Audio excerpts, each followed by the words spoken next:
Welcome back. Today we're looking at how to write the perfect paragraph in a religion and society essay. There are four parts to a great paragraph. The first is a general introductory sentence. That means it's got no Catholic examples at all. The second part is your Catholic authoritative statement, really gunning in what you're going to be talking about in this paragraph. The third section is your evidence that you're going to be using. This is your gold, your specific examples, and the last section is a link to the question using the language of the question. Let's jump right into an example. Last video that we posted, we were picking apart an essay question. We looked at this quote by Philip Adams. If you don't know what this screen means, go back and have another look at the last video we posted.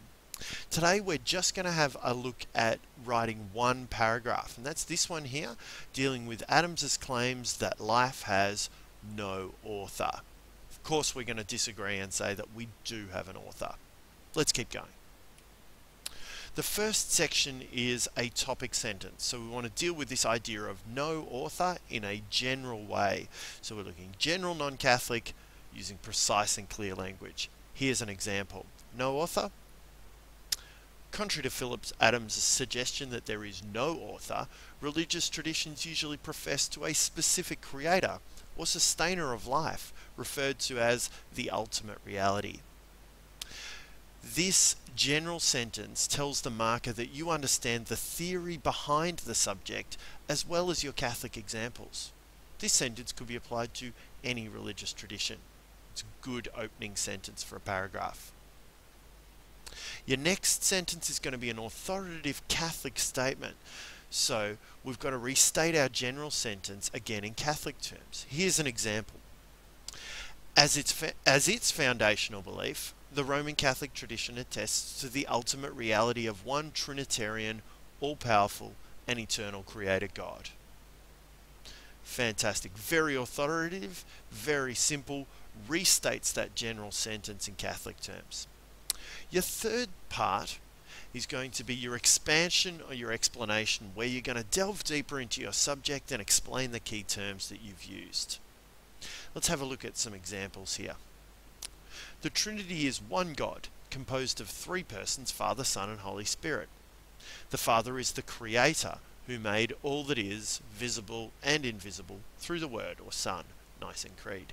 Humanity is understood as the high point of this creation. We find that in Genesis 1:28. Some good superior knowledge in here. Some superior knowledge from the Creed and from Genesis here. Some great stuff there, and we've explained our points fully. Time for that link to the question. This has got to explain the importance of what we've just said and use the language of the question to answer the question. That really rams home to the marker that you're answering this question, not something you studied 3 weeks ago. You'd be surprised how few students do this well, and this will put you right up the top with the best of them. Here's an example. So remember, we're looking at no author. That's what Adams says. As such, Roman Catholics would reject Adams's claim that life has no author, instead trusting that the universe was a deliberate act of God's love. What happens when we put all of this together? We get a really impressive paragraph. Let's have a look. Here we've highlighted the superior knowledge with purple and the links to the question with orange. Should be able to do that in every one of your paragraphs too. It's a good way of checking. Let's read this as one big go. Contrary to Philip Adams' suggestion that there is no author, religious traditions usually profess to a specific creator or sustainer of life, referred to as the ultimate reality. As its foundational belief, the Roman Catholic tradition attests to the ultimate reality of one Trinitarian, all-powerful and eternal Creator God.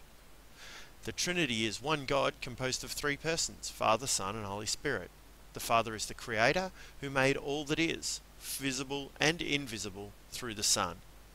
Humanity is understood as the high point of this creation. As such, Roman Catholics would reject Adams's claim that life has no author, instead trusting that the universe was a deliberate act of God's love. So, we found that there are four parts to a great paragraph. Remember, there's the introductory sentence, which is general, not specific, dealing with the theory. Then there's the Catholic authoritative statement. There's some great evidence with superior knowledge. And finally, a killer link to the question using the language of the question. Once you've written a paragraph, check that you can find these 4 parts, and if you can, chances are it's a great paragraph. All the best. God bless.